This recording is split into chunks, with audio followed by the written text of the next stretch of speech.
Welcome everybody to Web and Beyond Live for this edition, which is for October 12th, 2020.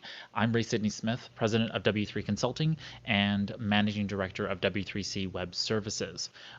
With that being the case, I'm going to be talking today about cybersecurity because it is National Cybersecurity Awareness Month, and what I wanted to do was to spend this and actually the next 2 weeks with special guests covering some things that you should all be paying attention to related to cybersecurity. And what I wanted to do this week is to really start off with a discussion on the NIST Cybersecurity Framework. And what this is a framework for small business owners like yourself to be able to really consider what are the real issues that you need to be doing throughout the course of your business to make sure that you're able to understand, manage, and really ultimately express the risks both internally and externally regarding your cybersecurity practices. And so what I wanted to do was to talk about this kind of in a different flavor than I think most people do, which is that most people talk about this from the perspective of being really a share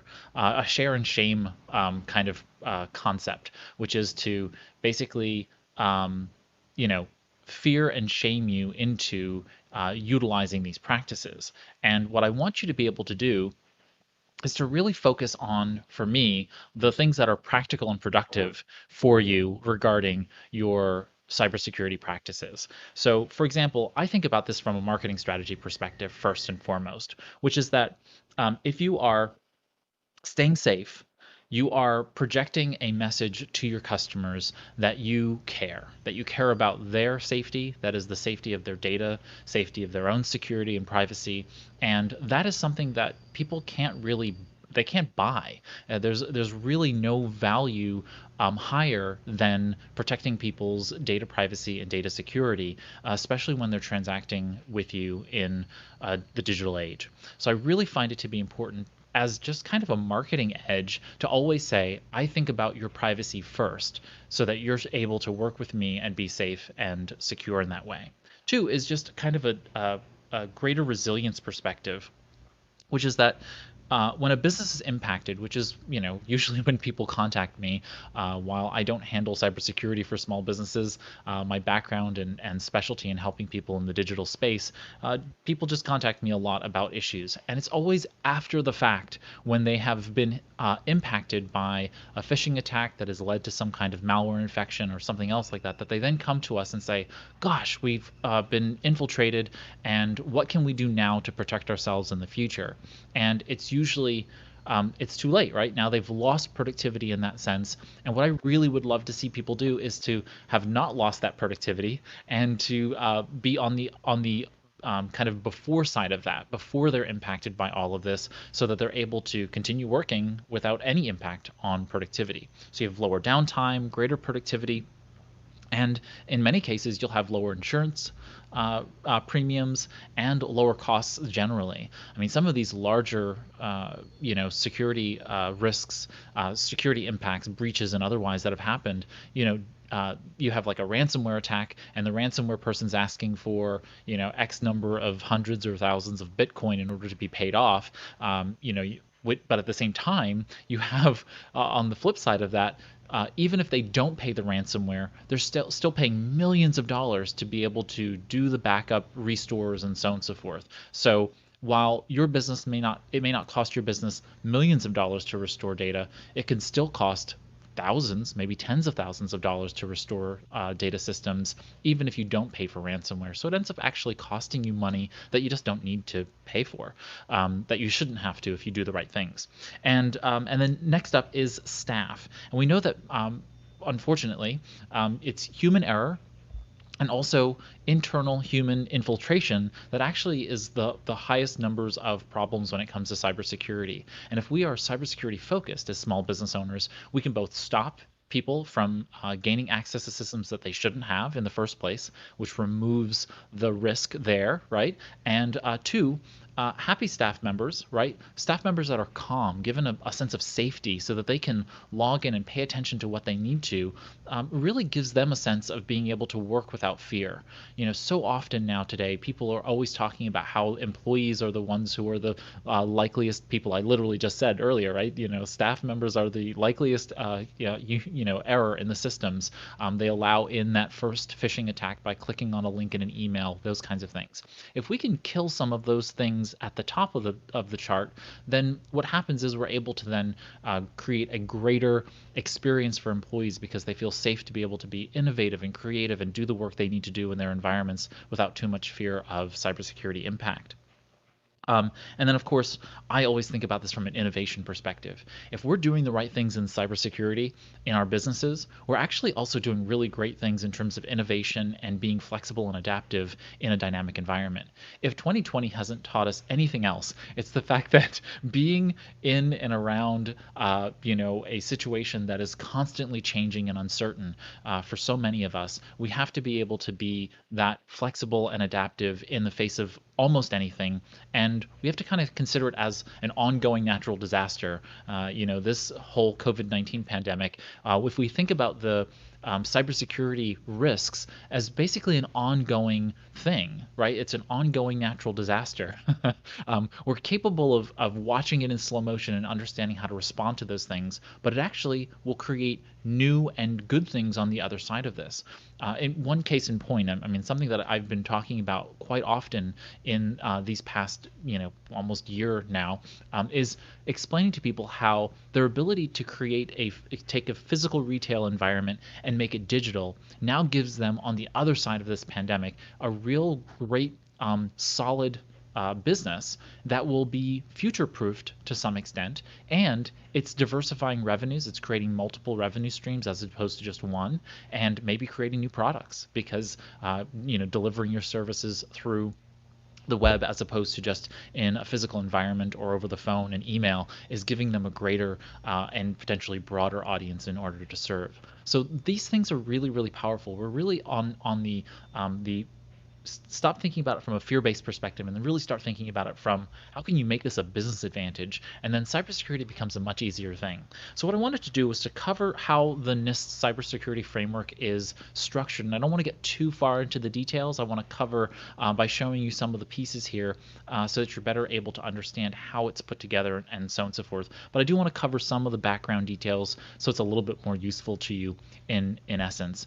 So what I'm going to show you first here is this is actually the slide deck from NIST themselves. NIST is the National Institute for Standards and Technology, and they are a government agency that provides these really great resources for small businesses. They actually have a section on their website dedicated to small business cybersecurity, and I'll actually show that to you at the end so you can find out more resources on it. But in essence, this all started in terms of the framework itself, started in 2013 when an executive order was issued, 13636, which in essence culminated in the Cybersecurity Enhancement Act of 2014. Then again in 2017 under President under President Trump, we had Executive Order 13800, and that actually ended up strengthening some of the pieces of the framework and actually added another component here to it. And we're not going to talk about that today because it's really not necessary. But there basically has been this history over the past 10 or so years of helping to put together the framework so that what we're about to talk about could come to pass. So we not only had the framework come together itself, and I'm now trying to find my screen here. Seems to be missing. Let's go ahead and move this over here. My apologies. I don't know why this is. There we go. So we have the framework itself, which is basically the 5 parts that are on screen right now. And if we can think about it from the perspective that the 5 parts, which are to identify, protect, detect, respond, and recover, those 5 are what we call functions. Those functions are those 5 pieces: the ID, PR, and so on and so forth. So identification, protection, detection, response, and recovery. And so what those are basically the groupings under which outcomes for your business are looked at. So whenever you're thinking about your business, the framework is supposed to allow you to have this common language as they talk about, so that you're able to describe what the outcomes you want from any part of the framework. So when you're dealing with a cybersecurity risk, how do you want to describe the outcome? And that's really where categories come into play and subcategories. So categories are really outcomes that are more broad, broad in sort of scope. So we might talk about identity management, and we'll talk a little bit about identity management shortly.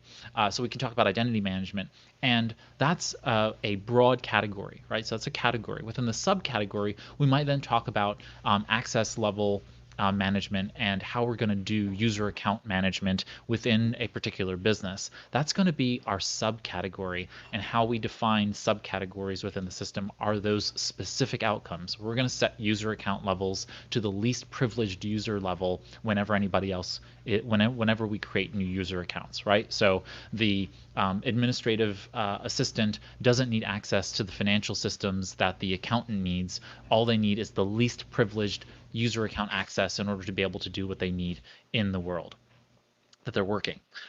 Then we come to the final stage of the kind of strata. And so we go from the perspective of the outcomes, specific outcomes, categories and subcategories. And then we get to this final section, which is basically the informative references. And the framework basically has these four levels, right? Function, category, which is, high level outcome, subcategory, specific outcomes, and then finally informative references.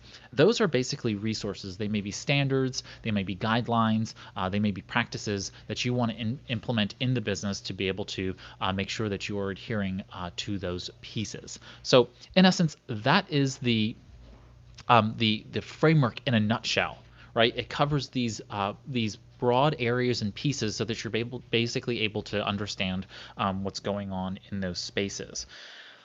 What I wanted to do was I wanted to cover the 5 different functions and what I tend to guide businesses on doing in those 5 functions to be able to stay cyber resilient. And so there's this term we call cyber resilience, and cyber resilience is the functions for being able to follow those 5 functions, right?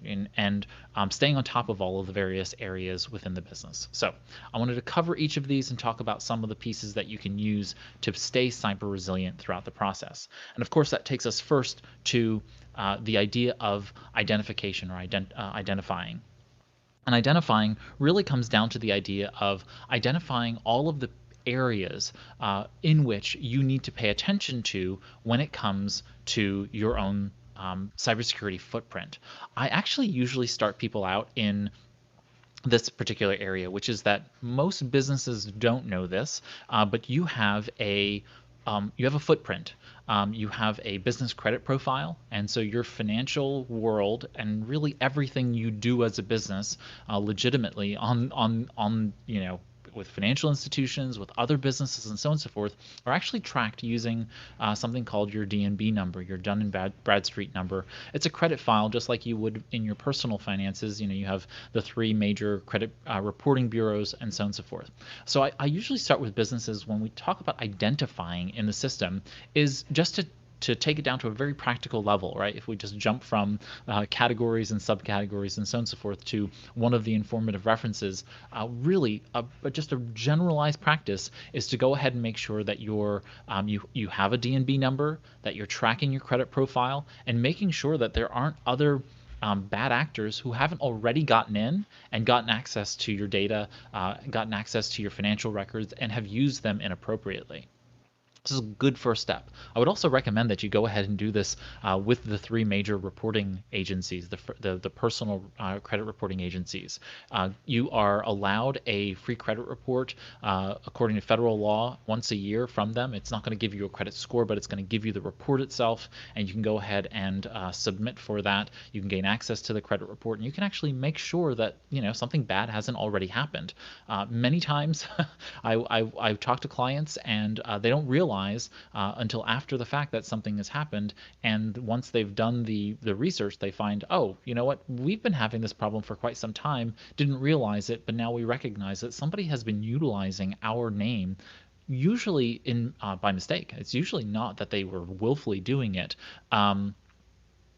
And so therefore, going ahead and not knowing why certain things were happening in the business that were, getting mail that wasn't theirs or other kinds of things of that nature. So I see a message from Karen. She's saying that I see a question. I'm not quite sure I understand the question, Karen. So if you want to restate the question, I am seeing your questions. So if you have any questions, feel free to throw them in the chat, but I'll answer those when I get to the end. Just make sure that you go ahead and structure your kind of first step of identifying is to make sure you know what your credit profiles look like, what your business profiles look like, and that way you're kind of staying on point in terms of keeping information fresh for yourself. The next area I always tell people to do is to really look at the core infrastructure that you have around the business. So for example, this website, for example, has safehome.org. And while a lot of business owners maybe oh, not to worry at all, Karen. That's fine. I'll respond to these things once I get to the end. But feel free, ask your questions in the chat, and I'll try to answer your questions when we do get to the end. So when we're talking about the notion of physical safety with regard to the business, there are physical access issues that we always have to think about, and many times we actually don't know what kind of security we have in place. So just think about the places that you can go to get that data. So I think about your home security systems. If you have a home-based business, or if you're working from home, if any of your staff members or employees are working from home, you should also be considering what kinds of safety precautions, physical safety precautions are being taken about the digital security of your business. If your employees or you have a general practice of leaving your phone out on your kitchen table next to your front door, that's a problem, right? Because anyone can just walk through your front door, grab a phone, and run with it. And guess what? That's a risk. Now, I'm not saying you have to change anything, but you should know that that is a risk, right? And that's where things like safehome.org, you can go through, look at their resources to see what kinds of home security systems, what kind of smart home security systems are available to both increase your security across the board, okay? I also recommend whenever you're doing this kind of work, if you are in a commercial environment, I would suggest that you actually go to your commercial building manager and talk to them about what kinds of security protocols they have in place. You might have things like a Sonatrol, ADT, or Castle system, one of those types of commercial-based systems in your office, in the building. You may not know what kinds of security protocols that they're using as it relates to it. You might just use your key fob to get into the elevator or the building or the office. Who has access to those? How do they log who has access to those? And do you have access to those logs on a regular basis so that you can see, well, wait a second, I have this staff member who comes to the office from 9 to 5, but for some reason they've been coming in from 11 p.m. to 3 a.m. every day. That might show you that someone's maybe stealing from you, taking data. It might also mean that your staff member's just working late hours. They're a night owl and they get stuff done late in the hours, but it actually helps you to understand what kind of risk you have out there, right? This is about understanding risk and identifying what data you have available to you. This is also a really great time to identify all equipment, all software, and all data that is being collected by the business. So equipment and software is what are the various software that you are using and on what equipment. That could be computers, tablets, laptops, computers, servers, as well as in web services. Many times businesses have dozens and dozens of different kinds of web-based services that they're using and web-connected devices that they are transiting data about, and you need to make sure that you know what data it is. I like to just create a simple Google Sheets workbook and putting all of that data into the Google Sheets workbook so we know, okay, this is all the equipment in the business, this is the inventory of that. This is good for accounting purposes anyway, because right, we're depreciating our assets over time anyway, and talking to our accountants about that. So we got that. We then put all of our software and make a list of all the business software, and this really helps us have some of those hard decisions about, okay, well, we have three different pieces of software. At least in my world, I have three different software pieces of software that can do everything. Which ones do we really need, and do we need to create an attack surface that is the number and breadth and volume of places where cyber criminal can attack us, as we call it, an attack surface, we can reduce that by having one software that does everything we need it to do and not have three pieces of software that do the same functions. So if we have a lot of overlapping functionality, we'd get rid of two of those, and guess what? We're now saving money, and we are reducing our cyber risk. So that can be really great. Just doing identification can help us do that. Then we want to make sure data is in all kinds of mealy little places, right? We could have data on our local machines, on our desktops, on our phones, on our tablets, on our laptops, and so on and so forth. But we also have lots of data in the cloud. And this could include OneDrive and Dropbox and many other file sharing tools. It could be our own websites, and making sure that our websites are secure so that we're not just placing data nakedly up in the cloud. So just making sure that where we're putting our data, we know where it is and whether or not it has the appropriate safety and access protocols to make sure those are safe. So that's part of the framework. That's all under NIST's identifying functions, making sure all those pieces are together. Very easy to do. One other thing that I really like using is the concept of this tool called Spies. So Spies is a cybersecurity search engine, and in essence, what you can do is you can actually go to spyse.com, and I'll put links to all of these in the notes below and in the description below later. But in essence, what you can do here is you can go ahead and type in a domain. I'll type in google.com just for the fun of it. But if you type in google.com, you will then see all of this information about the google.com browser. So you would type your own website address in there, and any other website addresses. So if your email address domain is different than your business domain, if you have multiple services, for example, I run a digital community. I'll talk about that at the end. I run a digital community. I want to be able to know what's happening with those digital communities and all of the various subdomains associated with it.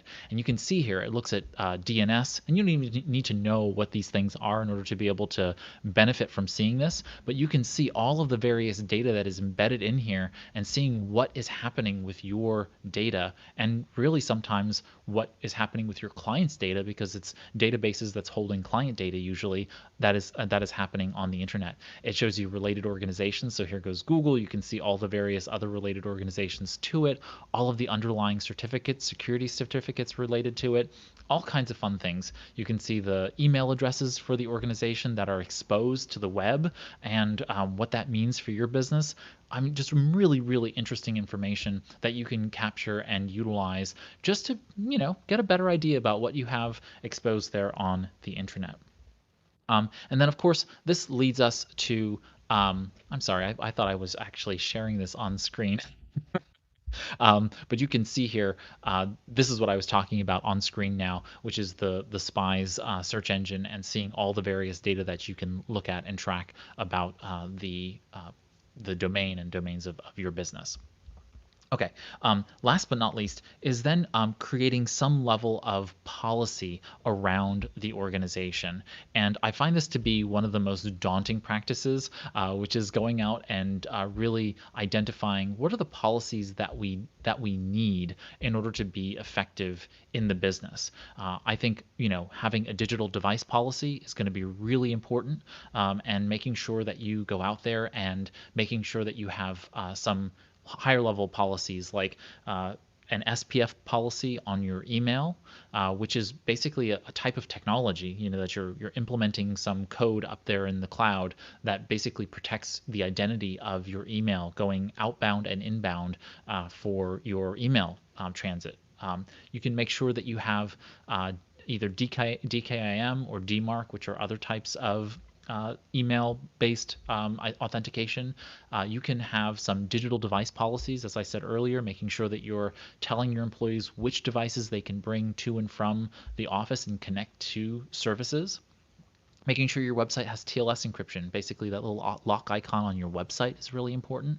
And making sure that your payment services are PCI DSS compliant. So this is one of those cases where it sounds more complicated than it really is. But if you're using a reputable point of sale system, then you're likely going to have a fairly secure connection to the payment systems that are collecting and transiting your client's data information on the web and other places. So you just want to make sure you have all of those various policies kind of outlined and figure out what policies you need. You don't need every policy, especially if you're a solo practicing attorney. You may not need all the policies that, say, a small retail shop may need, or if you're doing multinational services or multinational product-based business, you're going to need some other policies as well. I do recommend that everybody have a terms of service as well as a privacy policy on their website. It's just good protection for you and making sure that you have you're using a good template from which to create those. I think termsfeed.net has a great one. It's a policy generator for those kinds of things, and so on and so forth. But just making a decision in that identify stage of what policies the business needs in the cybersecurity space. Okay, let's move on to protect. Protect is really the core functions of what most people know when they think about cybersecurity. And it is the space where we spend the most time. But the reality is that all 5 parts of the framework, from identify, protect, all the way through the recover stage, is all going to be important for us to be able to understand what the full protection of the organization can look like. That being the case, when we talk about protection, there are a couple things. There are a few things that I like to talk about, and I'm just going to cover them very quickly together. First and foremost is an electronic data policy regarding disposal, or at least the sanitization of that kind of data. You can easily go to Google, as I just did, and you could do a search. I've typed in electronic data disposal policy template, and there are just pages and pages, 108 million results rendered. But you can go through here and find lots and lots of examples of a data policy. And this is really the first step, right? Like, what data are you going to have? What data are you going to keep for some period of time and then delete? And what data are you going to immediately delete upon receipt and review, analysis and synthesis, right? We need to make some hard calls as it relates to what data you need to. Of course, you're going to have to keep data that complies with various laws. Maybe there are financial or tax laws that you have to apply by, or other kinds of state laws according to your industry that you have to keep for some period of time.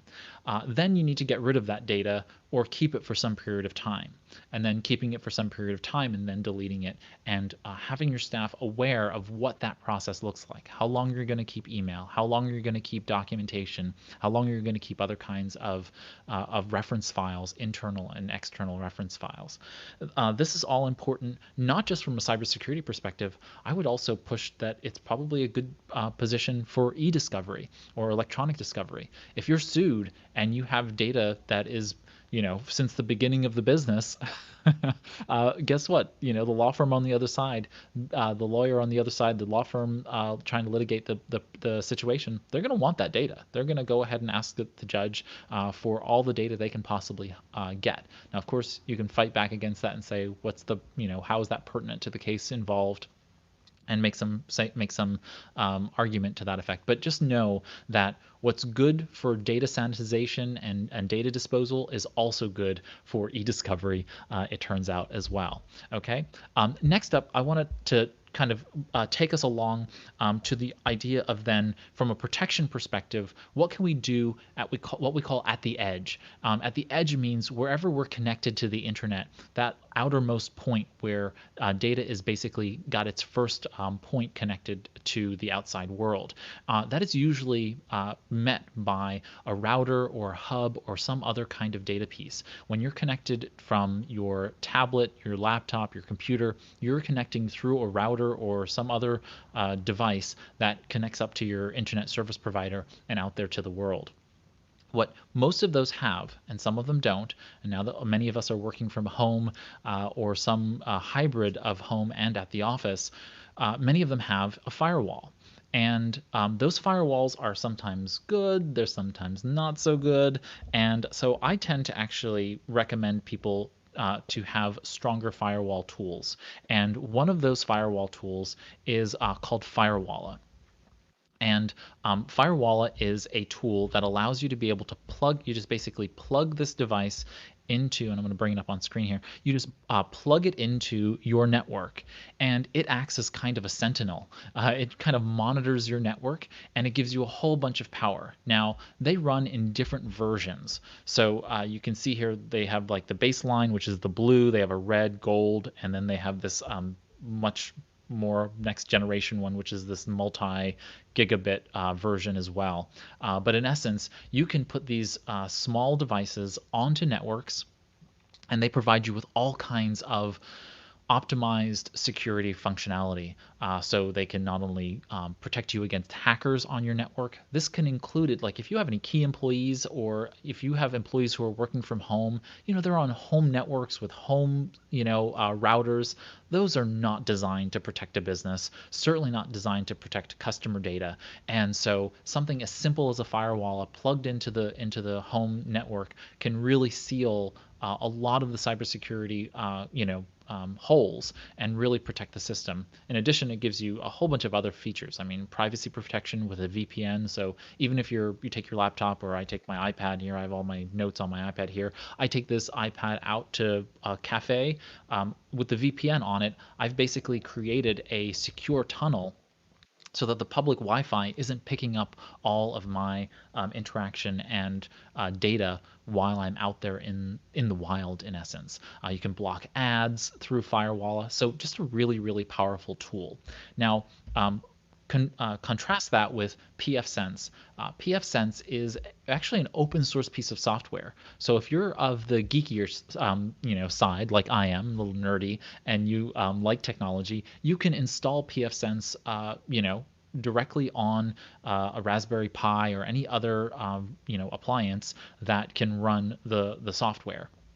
If you're not as geeky, you could just basically buy one of these appliances, and they come in all kinds of varieties and solutions. And so here you can see that they have various levels of, from a really tiny small office version all the way up to much, much larger business versions that can basically run a lot of data over the system. But in essence, they're basically as they say, it's a firewall. It's kind of like a gatekeeper, and it's a security guard who sits there and says, okay, you're allowed in and you're allowed to interact with the network. No, you're not allowed to interact with the network. And anything that's happening inside of the network is protected from the outside world. So the outside world sees nothing because pfSense basically puts up this gate.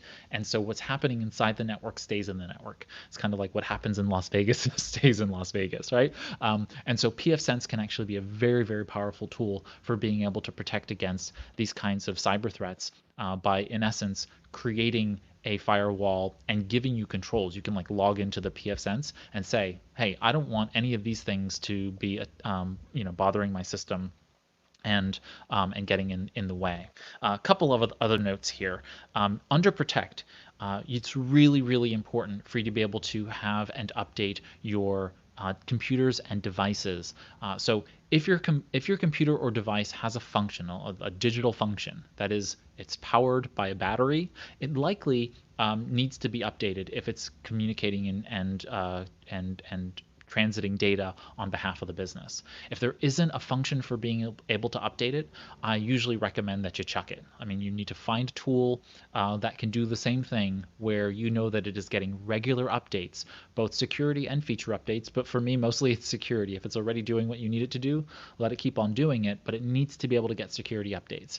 If the tool is not sufficiently sending regular security updates, then in essence, they're not doing the right job that you need to stay protected today.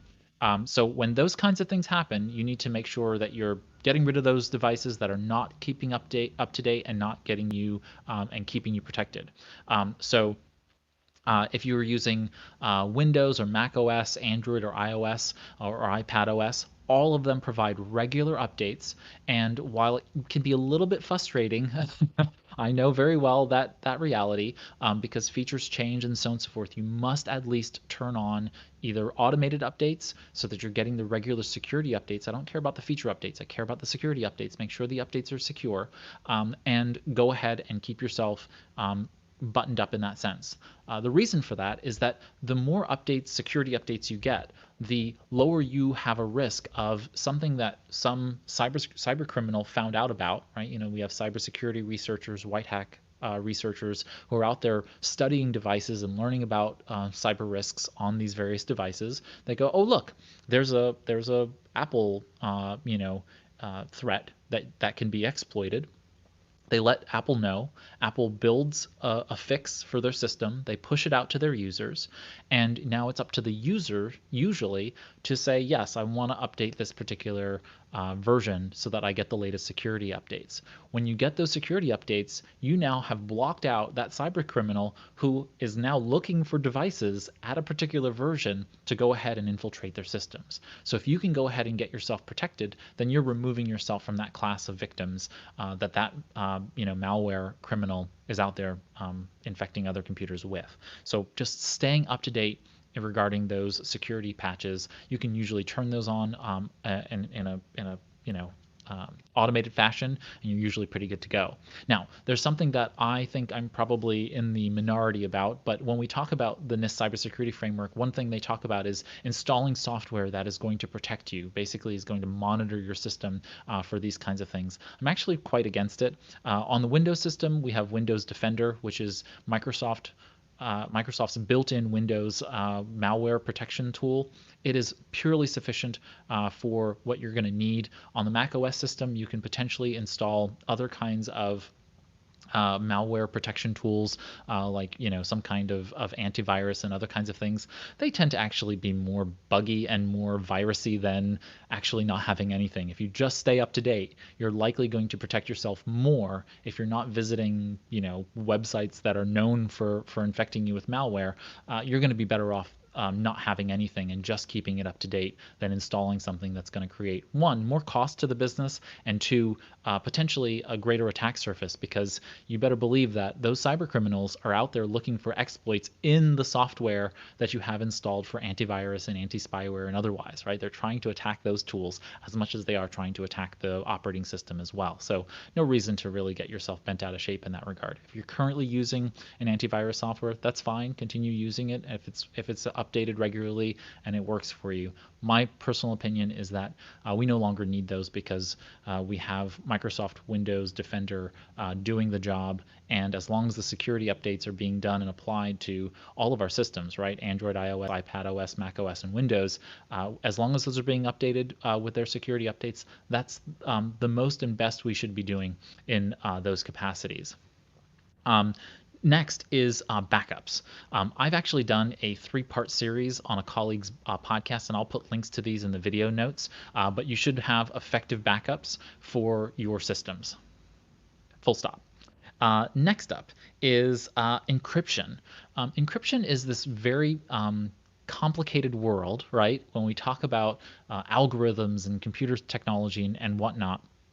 In essence, what we want to really think about is encryption is a shield to the data so that other people don't have access to that data in multiple types of environments. Those multiple types of environments are in use, at rest, and in transit.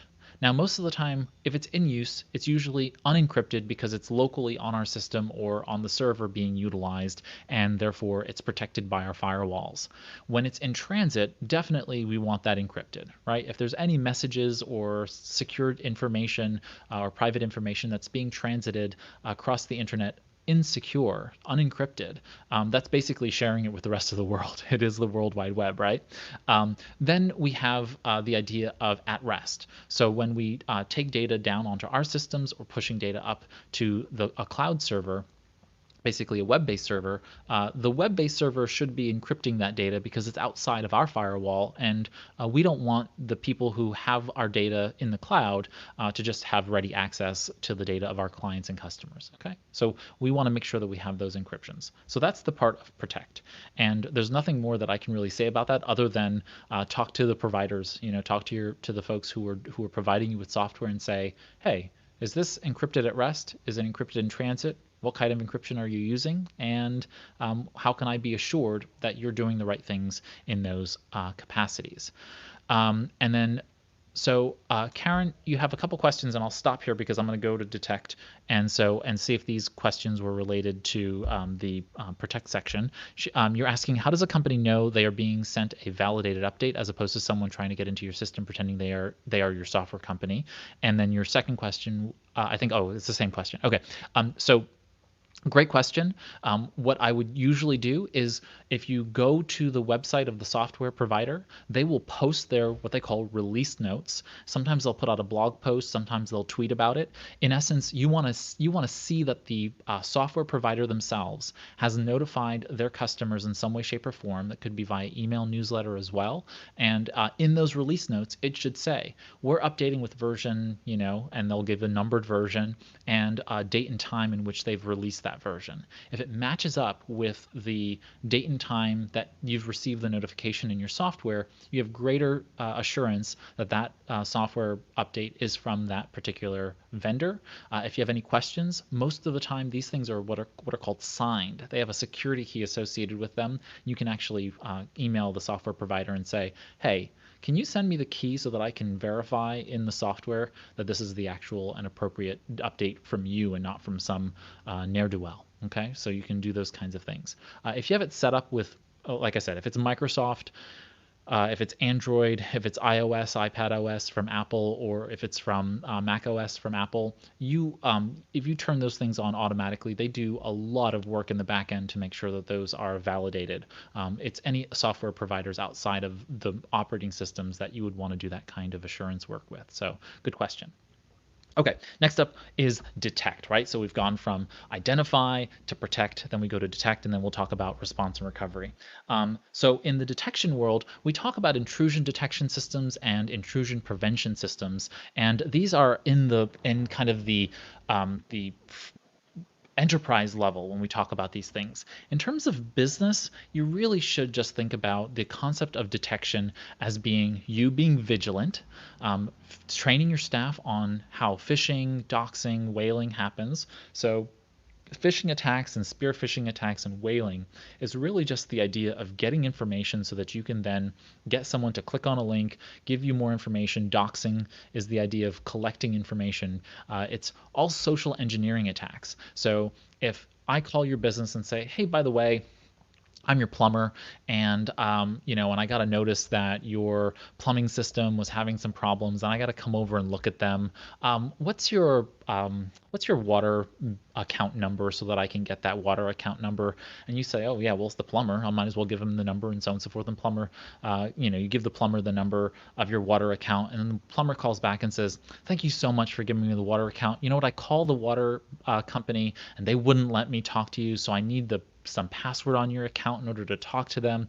I'm so sorry, they're giving me a problem, blah, blah, blah. And so you say, oh, well, no problem. Here goes our passcode account. And guess what? What they've done now is they've gotten you comfortable giving them some information, and it turns out it wasn't the plumber. It's some cyber criminal who's been basically using you to get data out of you so that they could then call your bank and say, oh, by the way, I talked to the customer and and they gave me this passcode. And they go, oh, I'm sorry, that's not really the passcode, but it's close because maybe you use the same passcode for your water account as you do for your bank account passcode. It doesn't matter. The point is that they're collecting little bits of data across the board so that they can be able to go out and create a profile of you, right? They're trying to understand you. It's just like when burglars, quote unquote, case a joint, they're basically casing you as a business. And the more data they have, the more they're likely to be able to go ahead and call a bank, call a financial institution, call other service providers, and then get into your systems that way. So they're trying to use these social ways of being able to get data and then using it against you. So you need to train your staff in that detection space, which is all human, right? It's all human practices to make sure that you're staying safe. But what we can do in terms of technology to make us more safe is, one, have things like Firewalla and pfSense and other kinds of systems in place, because not only do they block things from accessing, they're also doing some level of intrusion detection and intrusion prevention, because they have notification systems. So your router or your hub or whatever you're using to be able to route data from the internet on the outside and inside, if you have proper router and firewall notification rules set up, when, for example, someone connects to a system that they shouldn't, your router can shoot you a message, can shoot you a notification in a mobile application, or send you an email. I like mobile notifications better because they're a little bit more secure from within the app, right? And a little less susceptible to finagling. And so those notifications will tell you, hey, by the way, you have this lockdown server, and for some reason someone has been trying to log into the lockdown server, right? Your firewall can tell you that, and you can then say, well, why is somebody trying to touch that address? Why is somebody looking at that? That's not for you to be like, I'm going to go off for the weekend and not care. That's a moment to step in and really figure out what's going on. Was that just a staff member mistakenly doing something, or is that some kind of cyber criminal trying to do something wrong in the system? We need to be vigilant in those circumstances. Going back to Karen's question earlier, she clarified that it was McAfee. I would absolutely reach out to McAfee. If you're paying for the McAfee software, then McAfee has an obligation to tell you whether or not that software is updated. Now, if they are downloading signatures, which is basically their little security updates, if they're downloading those signatures automatically, then you don't need to worry about it, because they're encrypting those data streams, and they should be updating the signatures in the background for you. But if for some reason you get a notification that says you need to interact with the system in order to be able to update it, I would contact McAfee through support and have them verify their key to basically tell you, hey, this is a true and accurate signature update that we're doing. Okay, so just make sure that you do, if you are working with an antivirus vendor of any kind, make sure that they have some legitimizing way to confirm that the data that they're sending you is correct. Further down the detection route, right, we have the leaning on of your software providers. This is one of those cases where Microsoft 365, G Suite, Google's productivity suite, which is now transitioning into Google Workspace, you need to depend upon them.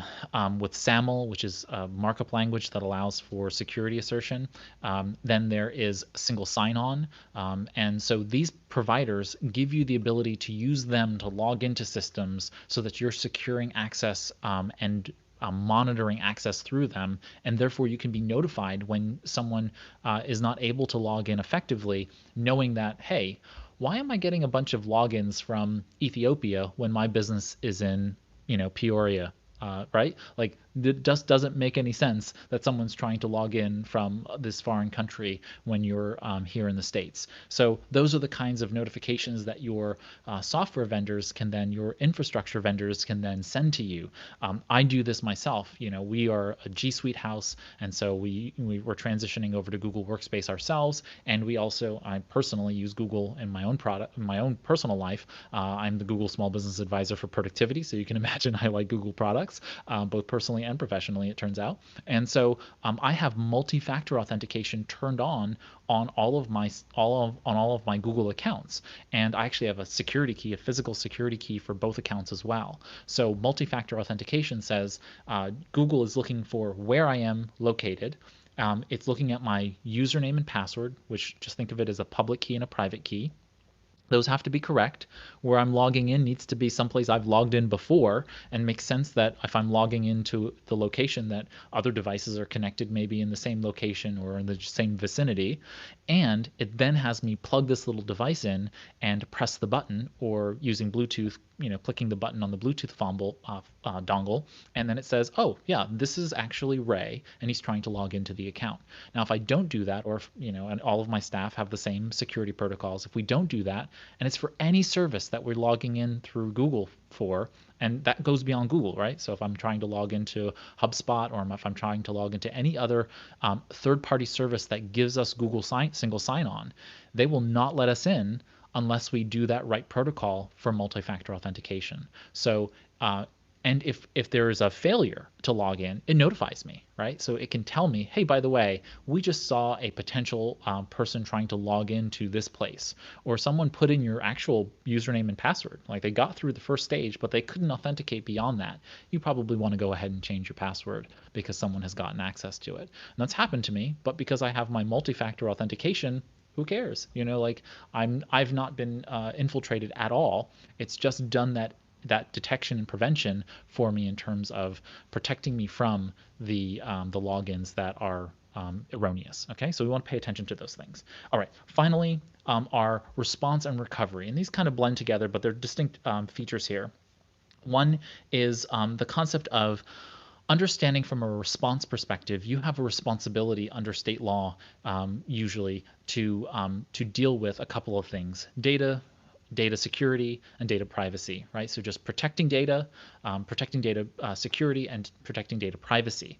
And these responsibilities kind of run the gamut based on where you might be in your particular area. So for example, I'm bringing this up on screen, but the National Conference of State Legislators, they have a whole list of every state and their security breach notification laws. So what they say is that if you have data that is breached in your particular area, so God forbid, but you do all the identifying, you do all the protecting, you do all the detecting, but you still get breached, right? Something gets through.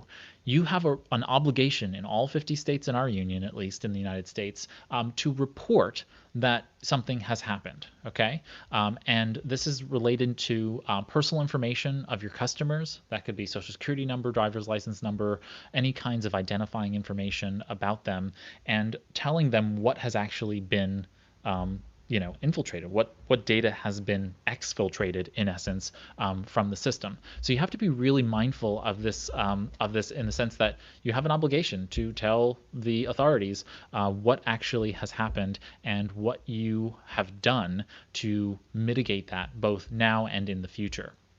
So we have this obligation to tell people when this happens.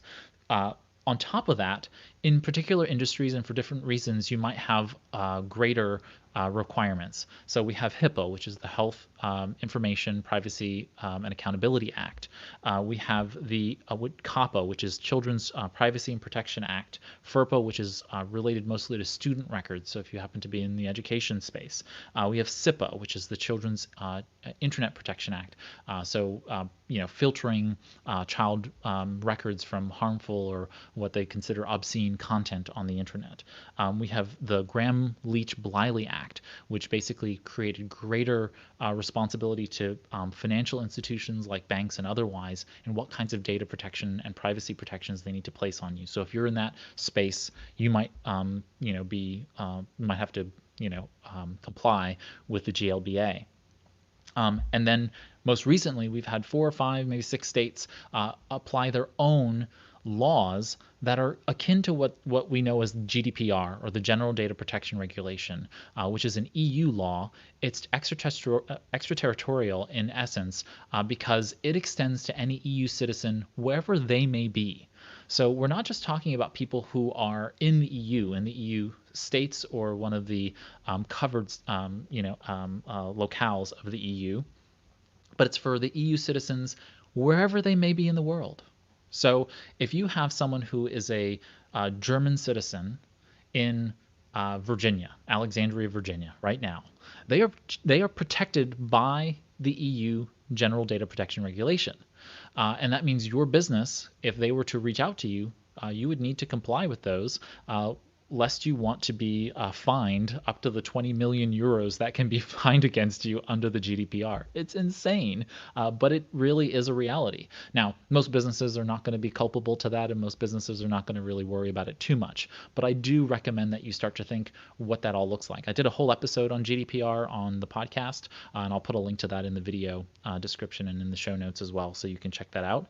But those laws are now being married or kind of being matched to in state laws. So the defining one right now, I mean, New York and other states have ones that are kind of copycat laws of the California Consumer Privacy Act. Most businesses are not actually required to comply with this because you have to have so many, customers in California, or so much business being transacted within California, or so many employees in order to have to comply. But be mindful of the fact that this is coming. This is a forthcoming reality to the situation. So we have these laws, and that really leaves us with a necessity to have some level of response plan.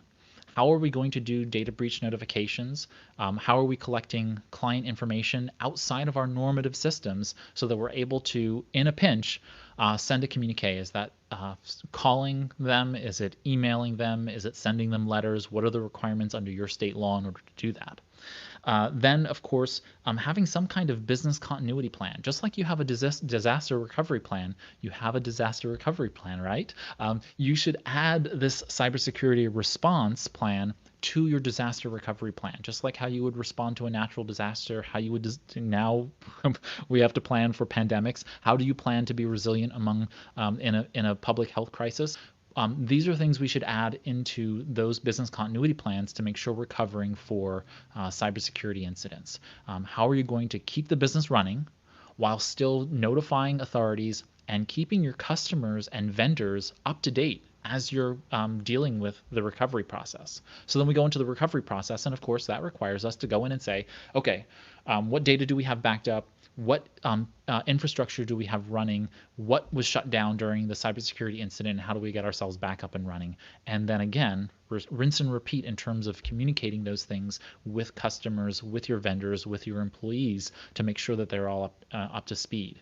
We also want to do in that response and recovery phase a debriefing. What did we learn from the cybersecurity incident, which will help us go ahead and be able to deal with it in the future, really respond in the future in terms of identification, protection, and detection, right? We want to go through those first stages because we don't want to deal with the latter two stages, right? We don't want to be in a response and recovery stage all the time. We really want to identify, protect, and detect as quickly as possible to be able to mitigate those risks. So that is the NIST Cybersecurity Framework in a nutshell.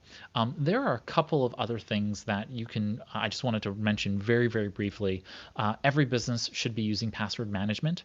So if you are not using a password manager of some kind, that being LastPass, Dashlane, 1Password, all of them are sufficient for being able to manage a team-focused password database that you can share passwords securely and create long random passwords for all of your systems. No two passwords should be the same in any systems, right? Because if I get your password in one place, then I'm going to have that password in other places, and that increases your attack surface.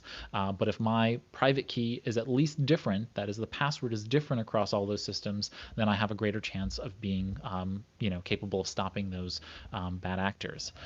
If you have a website, make sure that you have some kind of website security system set on it. You usually want what's called a WAF, which is a web application firewall, basically protecting your website from these kinds of attacks. Just like you have a firewall on your office, home office, and retail networks, you would have this kind of firewall on your website properties, okay? As I told you before, you should be having two-factor and multi-factor authentication. While SMS codes being texted to you for logging in is okay, it's better to use an authenticator app or some kind of security token. That is one of those little dongles that I was talking to you about. YubiKey and Google Titan keys are those kinds. They're very affordable, and they give you that level of physical protection so that you're able to protect access on that level. If you are thinking about securing on the web, think about Cloudflare. Cloudflare has a free plan that allows you to be able to set up what's called a content distribution network, or a CDN. That allows you to be able to protect your website from lots and lots of hackers, basically malware and cyber criminals who can attack you. And I talked about Terms Feed. Terms Feed does policy generation and making sure that you have your browser implementing that security policy as well. So there's a bunch of browser extensions that you can install in your browser that allow you to be able to turn on HTTPS, right? That secure transit for you browsing the web. Every time you go to an HTTP or an insecure website, it'll give you a notification and say, hey, do you want to go along to it? There's good reasons for you wanting to do that, but many times it's just a good alert to you that, hey, by the way, why is this site not secure? And if you're going to be placing data into the site, like I'll go to a website if it's just browsing data, but if it's HTTP and it's asking me to put personal information into it, like my credit card number or otherwise, no way. I'm not giving them my data when they can't secure their website. How can I trust that they're going to secure my browser in that sense? So all kinds of good things in terms of tools, and like I said, I'll put links to those in the video description. And then I just wanted to close out with this resource, since we're talking about the NIST Cybersecurity Framework. If you go to nist.gov, hover over topics, then go to cybersecurity. And then once you get to the cybersecurity section, you can see here there's the small business cybersecurity corner. If you click on that, you will then be taken to the small business cybersecurity corner of the NIST website, National Institute of Technology, Standards and Technology, and in here you'll find lots and lots of really great resources in terms of what you can do. So you can see here, you can see the basics, you can pop out, you can see planning guides and all kinds of fun things and workbooks and tools and so on and so forth for being able to get around the cybersecurity corner for small business, and it's just really helpful to get all that information there. So we've had an hour together of me talking about the NIST Cybersecurity Framework. If you have any additional questions or concerns or anything else like that, feel free to touch base with me and I'm happy to answer those questions. Please note that we are coming back next week and the week after that with two guests. Next week I have an attorney with me, Michael Gips. He's a cybersecurity expert, really top-notch guy who's going to be talking about how to do that component when we talked about in the detect functions and the protect and detect functions of the of the framework, really training staff and getting them aware, both you as a business owner, but also staff aware of how to protect yourself in a cybersecurity environment. He is going to be talking about those issues, and so I'm really excited to have Mr. Gips join us then. And then the week after that, the Monday after that, on the 26th, I think it is, I'm going to have Vince Chrysler, who is the CEO of Dart Cubed, and he's a cybersecurity expert from, he was once in the government, DOJ background, and just top-notch cybersecurity expert. We're going to be talking about some of the cutting-edge ways in which utilizing some of the cybersecurity can really be a competitive advantage in your small business. So I'm looking forward to having both Mr. Gips and Mr. Chrysler join me the next 2 Mondays of Web and Beyond Live. As I noted at the top, I'm running a new community called Web and Beyond Community, and you're welcome to join us by going to www, it needs the www, www.webandbeyond.community.